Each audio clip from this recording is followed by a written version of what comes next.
So are you ready to hear something surprising?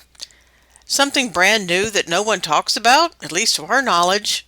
As we were preparing our calendar studies for the upcoming Feast of Weeks, the beginning of the wheat harvest, we had an insight we'd never seen before in 9 years of following the ancient biblical calendar.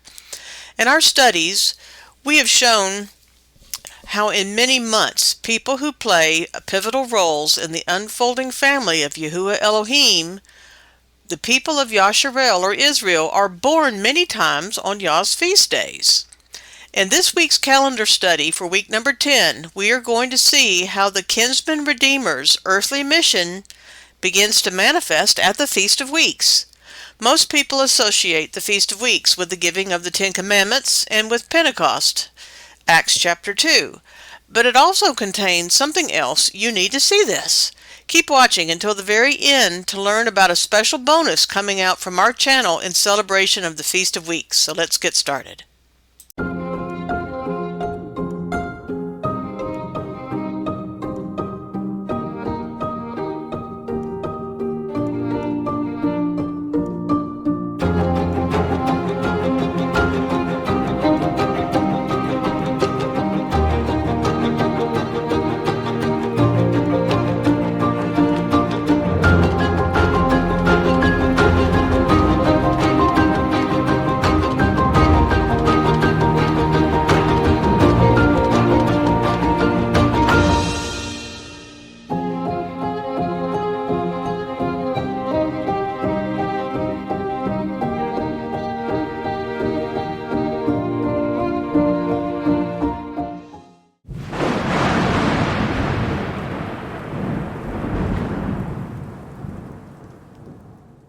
Hello, my name is Sierra, and I'll be your host this week, week number 10, on the Creation Calendar. And this week starts off, we're in month 3, day 4. It's the 64th day of the year, the 10th week of the year, the 4th day of the week. That's how you read these columns if you're new with us. I want to explain that to you. And we start off with the counting of the Omer. We're on day 39 of 49 days that happens. And we start off with Noah in year 1 of the flood. It's day 18 of 40 days and nights of rain. And these are where we put over here on the right-hand side your scripture references for all the entries that we make onto our calendar. So the next day is day 5. Still counting the Omer, and as you can see, Noah's still in the flood. Day 6 of the 3rd month, everything continues. Then we hit the Sabbath day. On the 7th day of the 3rd month, it's a Shabbat. And we do have an entry, besides the continuing of Noah's going and his family going through the flood. We have an entry where Jacob or Jacob offers a sacrifice to Yahuwah at the well of the oath. He was seeking guidance. This is the Amuno Monday dates from Jubilees, 2,172 days since creation. So Jacob goes back to the place that Abraham, his father Isaac, and himself always visit at the feast times to celebrate. In this story, he is praying to Yahuwah to know if he and his seed will be safe in Egypt. He went there when Joseph had requested that the family come down. Jacob went to Bethel, to the well of the oath, to pray to Yahuwah and to find out if he and his family would safely return, because this was during the days of the starvation and the drought and Joseph's saving of all the grain. Jacob wanted reassurances from Yahuwah that it would be okay to go down to Egypt because he was worried. And this is the second time that Jacob sought assurances from Yah. The first time was when he had to leave his parents to go to Laban's to find a wife. And that story is also in Jubilees. Okay, so continuing on to the next day, on the 8th day of the 3rd month, there's an entry where the angel Gabriel announces to Zechariah that he will have a son, and that's what I'm going to talk about in just a few minutes once we get through the days on the calendar. We're going to do a show on this right now. And The 9th and the 10th days finish out the week. Number 10 with the same events occurring. So now we're going to go into, all this is in your PDF file that you could download. We're going to go into the section here on the Feast of Week Shabua. The Way of Deliverance is concealed in the covenant. I'm going to go through the timeline of Yochanan or John's and Yeshua or Jesus' birth. Okay, so I'm going to get started here, and I'm not going to read all the scriptures that I've put into the PDF file. I put them there because it's nice when I study something to not have to keep going back and forth between the piece of paper that I'm working on and the internet or a Bible. So I've just put all the verses here, and I color code everything that I want you to pay attention to. If you're new, I'm explaining this to you because that's how I do all the PDF documents that we post with our videos. So the first thing that we're going to do is look at the event that was on the calendar. And it's Zechariah being told of the pending conception that he's going to have a son through Elizabeth. And this is the thing that establishes the entire time frame that this whole video goes on and how we would compute when Yahusha was born. So it's in Luke chapter 1 verses 8 through 23, and it's verse 8, and it says, "And it came to pass that while he, Zechariah, executed the priest's office before Elohim in the order of his course, according to the custom of the priest's office, his lot was to burn incense when he went into the temple of Yahuwah." Now, for those of you that may be new or don't understand these things yet, Zechariah was a Zadok priest. And the Zadok priest had a priestly order that was established with King David that's documented in the Dead Sea Scrolls. And so it's talking about that there was a set order that the priests served in the temple and the families did. And so it's just saying that it was Zechariah's turn to serve in the temple at a certain time of the year that can be computed and calculated. And that's where the understanding of when this was occurring, this whole story starts off in Luke, is occurring. Michael Rood, I'm about to read from his book called The Chronological Gospels. I've recommended this book before, and he has answered this question from both a Jewish calendar perspective and also from the Dead Sea Scroll Zadok calendar perspective, which I found to be very interesting. I'm going to be reading from pages 38 and 39, and while I'm reading this, I will put the pages on the screen, and then I'll come back to this PDF file. Okay, I'm going to read here on page 39 all the commentary that Michael Rood put into the book so that you can understand where the dating is coming from. It says, each year, Zechariah began his first tour of duty on the Sabbath preceding the high day of the Shavout. He then reported for duty 6 months later, just before the Feast of Hanukkah. Only on the high Sabbath of the Feast of Shavuot does the order of Aviyah have the responsibility to minister in the temple when there is a multitude present at the time of the incense offering. This detail allows us to pinpoint the moment that Gabriel announced the upcoming birth of the prophet who comes in the spirit and power of Eliyahu, or Elijah. This theme repeats throughout the Gospels. The Almighty acts to fulfill his promises and his feasts at his appointed times. An alternative method for reckoning the priesthood courses was uncovered in the Dead Sea Scrolls of the Essenes.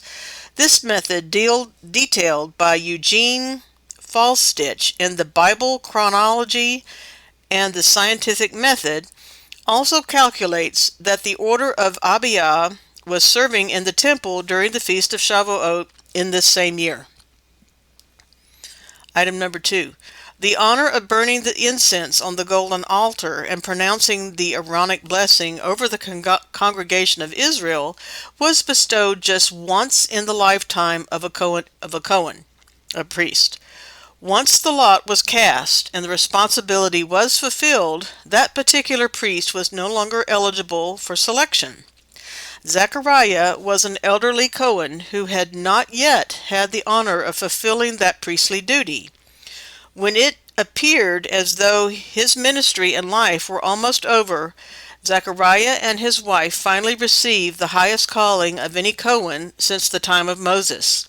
A messenger from the throne room of heaven announced that he and his wife would bring forth the prophet who would herald the coming of the Messiah. No, that's enough for understanding that Michael Rood has noted on page 39 that either whether you looked at the Jewish calendar or you looked at the priestly courses through that other man's work that he mentioned here, that you end up putting this event on the calendar right in the week before the Feast of Shavout. So that's how we're going to establish and keep going with the time frame here. Okay, the next thing in Luke is that Elizabeth actually conceives. It says, and after those days, that means that after Zechariah served his week in the temple, his duty as a priest, his wife Elizabeth conceived and hid herself 5 months, saying, thus hath Yeshua dealt with me in the days wherein he looked on me to take away my reproach among men. So Elizabeth conceives in the calendar month right around Shavuot-ish. I mean, it doesn't say any exact date.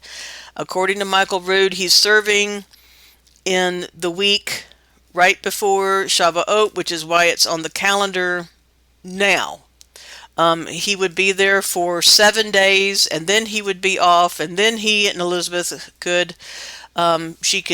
they would be together, and she could conceive a child. So we're just going to say ish, 3:15-ish. She's pregnant for 5 months on the calendar, so that's months 3 into 4, 5, 6, 7, and 8. Okay, the next thing in Luke says that Mary is conceiving, and it says, and in the 6th month, that's the 6th month of Elizabeth's pregnancy, the angel Gabriel was sent from Elohim unto the city of Galilee named Nazareth to a virgin espoused to a man whose name was Joseph of the house of David, and the virgin's name was Mary. Okay, I'm not going to read all of this, but you can. We all know the story. Let's go down to verse 36, because I'm just picking up the timing event verses is what I'm doing. And behold, thy cousin Elizabeth, she hath also conceived a son in her old age, and this is the 6th month with her who was called barren. So that's why we know that this 6th month, and up here in verse 26, it's the 6th month of Elizabeth's pregnancy when Mary is going to conceive. Okay. So Elizabeth is pregnant 6 months on the calendar, from 3 all the way through we're just assuming the 15th-ish of the 9th month. So Mary is conceiving in the calendar month 9, around the middle of the month, which puts this conception occurring during the time of Hanukkah and when it's celebrated, which I find to be very interesting. I think you might too. The light of the world is coming during the time of Hanukkah. Okay, Mary visits Elizabeth is the next thing in Luke. We're following around for the timing of events. It says, and Mary arose in those days and went into the hill country with haste into a city of Judah and entered into the house of Zechariah and saluted Elizabeth. So Mary, once she conceives and becomes pregnant, is going off to visit her cousin Elizabeth. And down here in Luke in verse 56, the women meet and she's staying with her cousin. It says, and Mary abode with her Elizabeth about 3 months and then returned to her own house. So Elizabeth is pregnant 9 months. From month 3, now we're all in the way into month 12, around the middle of the month 12. Mary has been pregnant 3 months from the middle of month 9. Now we're into the middle of month 12. Okay. So Elizabeth brings forth Yochanan, or John. In verse 57 it says, and now Elizabeth's full time came that she should be delivered, and she brought forth a son.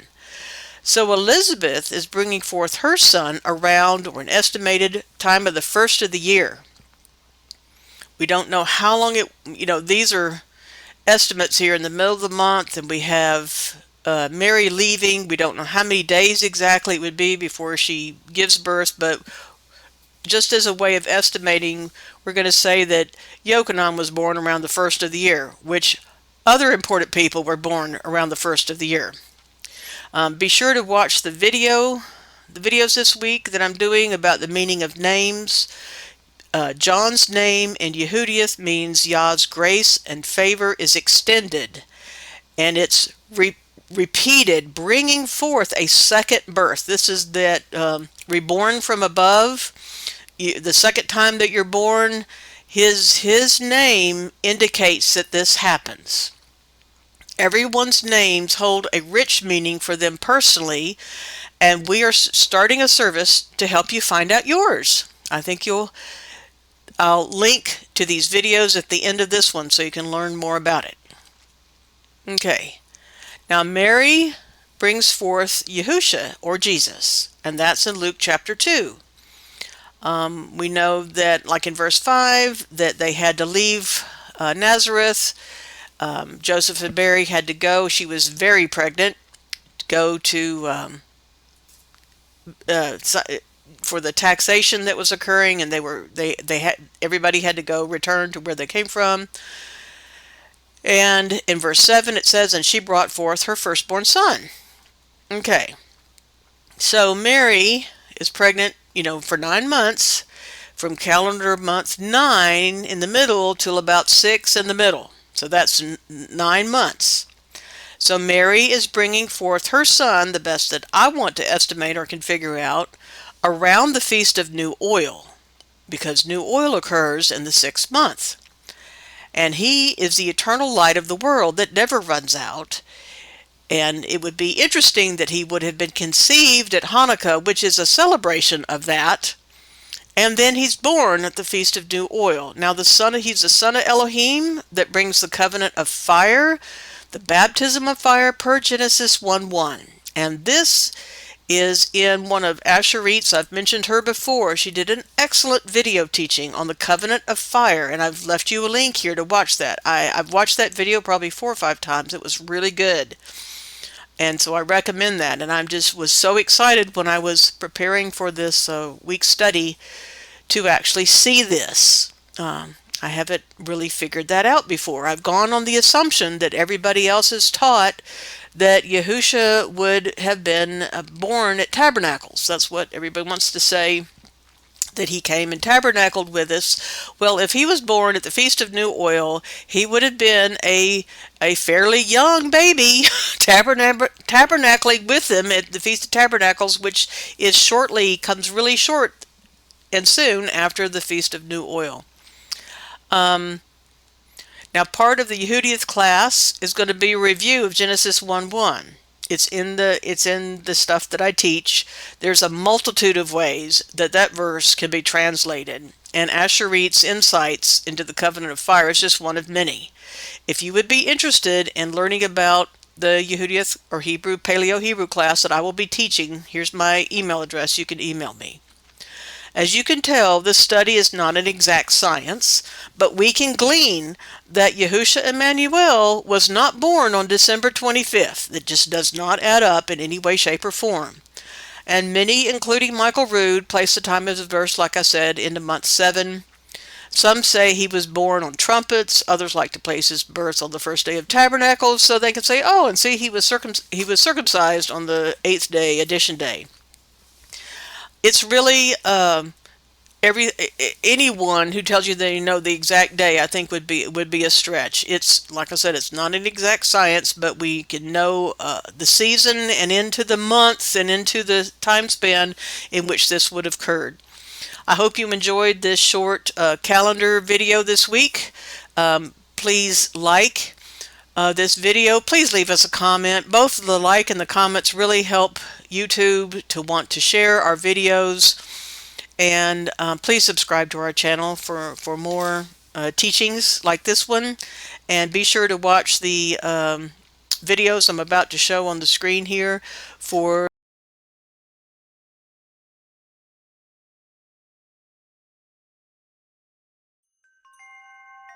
the meaning of names because it's really cool and exciting stuff. Have a wonderful Sabbath.